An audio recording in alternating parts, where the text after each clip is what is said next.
J'ai pris possession de son esprit. Je modifie sa perception du monde. Ce qu'elle voit n'est qu'illusion. Sa réalité est celle que je lui insuffle.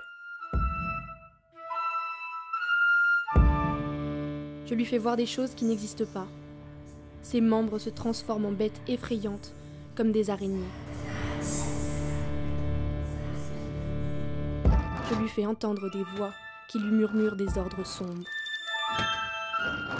Je déforme sa vision d'elle-même, de son corps, de son esprit et de ce qui l'entoure. Je suis la maladie mentale.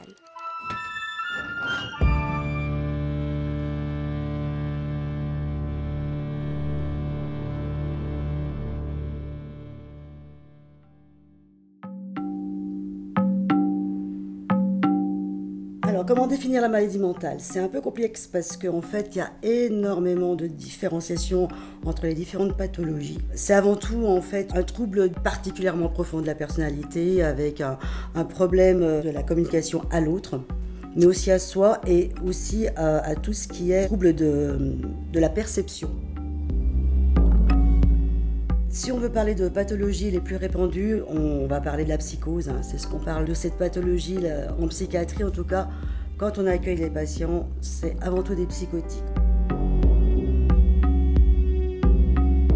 Je pense qu'aucune pathologie n'est à plaindre ni à craindre. Si on veut faire un parallèle avec, par exemple, une personne qui est atteinte d'un cancer, elle n'est ni à plaindre ni à craindre, elle est à soigner.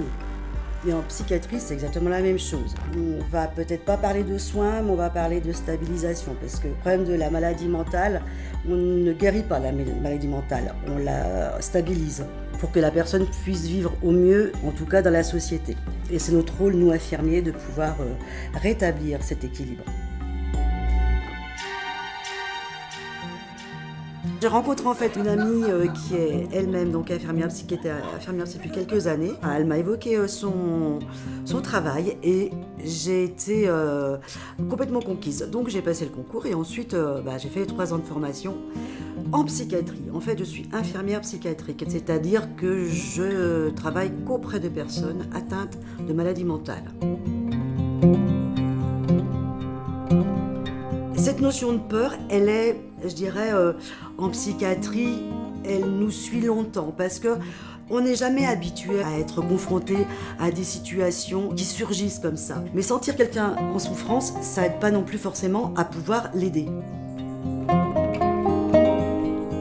Ça laisse des traces dans notre histoire d'infirmier. On se dit, mince, mais qu'est-ce qui fait qu'il a surgi comme ça? Qu'est-ce qui a fait qu'il était abandonné à lui-même à l'extérieur, alors que nous sommes là pour les suivre? Quand une personne ne veut pas être suivie, quand une personne ne veut pas avoir de traitement, on n'a aucun moyen de l'obliger. Par contre, ce qui est important, c'est de pas rester avec ça. Pas rester avec cette peur parce que sinon on ne bosse pas avec.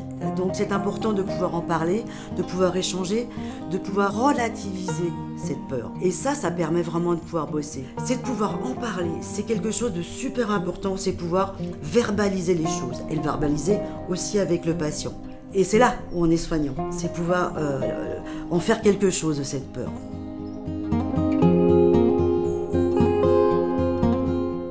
Quand on parle de fou, on est dans la peur. On montre du doigt, c'est lui le fou, c'est lui le taré, c'est lui le marteau.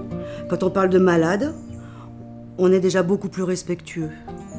Et c'est dans ce terme-là, c'est-à-dire que je verrais plus quelque chose où on peut changer les mentalités pour vraiment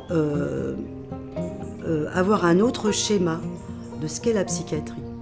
Et surtout de la personne atteinte de maladie mentale.